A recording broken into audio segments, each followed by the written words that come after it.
اب رزق تنگ ہونے لگے صدقہ دے کے رب سے کاروبار کر لو، صدقے سے تمہارے رزق میں اضافہ ہوگا۔ یہ رب کا وعدہ ہے اور اللہ کے وعدے جھوٹے نہیں ہو سکتے۔ رزق کی برکت کا ایک اور بہت بڑا ذریعہ النکاح ہے۔ فرمایا اگر تم نکاح کرو گے، تم فقیر ہو وہ تمہیں غنی کر دے گا۔ لوگ کہتے ہیں بچہ پیروں پہ کھڑا ہو لے تو پھر نکاح کریں گے۔ اللہ کہتا ہے تم نکاح کرو، ہم پیروں پہ کھڑا کر دیں گے۔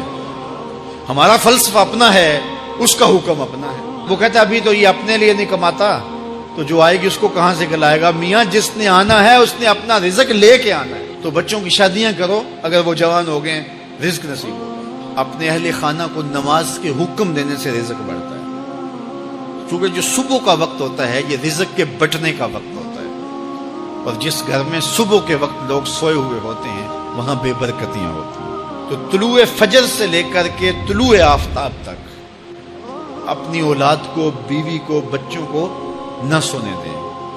اس وقت رزق بٹنے کے لمحے ہوتے ہیں۔ کثیر دعائیں مانگیں، تلاوت کلام مجید پڑھیں، اور نماز فجر مرد حضرات مسجدوں میں جا کے باجماعت ادا کریں، اور گھروں میں جو ہے وہ بیٹیاں بہنیں مصلے بچھا لیں، تو اللہ کی رحمتوں کا نزول ہوگا۔ اب ایک حدیث میں رزق کے اضافے کا ایک اور نسخہ ارشاد کیا گیا۔ میرے حضور نے فرمایا جو شخص یہ چاہتا ہے کہ اس کے رزق میں برکتیں ہو اور اس کی عمر میں اضافہ ہو، تو وہ اپنے رشتہ داروں کے ساتھ سلوک اچھا کرے۔ رشتہ داروں کے ساتھ اگر اچھا سلوک کرو گے تو پھر تمہارے رزق میں برکت ہو۔ غریب ہیں تو ان کی مدد کرو، ان کی بیٹیوں کی شادیاں اپنے ذمے لے لو اگر اللہ نے آپ کو وسعت دی ہے، ان کی پریشانیاں بانٹ لو، ان کا قرضہ ہے تو اتارنے کی کوشش کرو، ان کو مشکلات سے نکالنے کی کوشش کرو۔ تم ان کو مشکلات سے نکالو گے، اللہ تمہیں مشکلوں سے نکالے گا۔ تمہارے رزق میں بھی برکتیں ہوگی اور تمہارے مال میں بھی برکتیں ہوں۔ فرمایا بہتر صدقہ وہ ہے جو ناراض غریب رشتہ دار کو دیا جائے۔ اگر وہ پھنس گیا ہے، مجبور ہے، ناراض ہے، تو اس کو اگر دیں گے تمہارا نفس اس میں شامل نہیں ہوگا، تو یہ افضل صدقہ ہے جو ہر صورت میں قبول ہی قبول ہے۔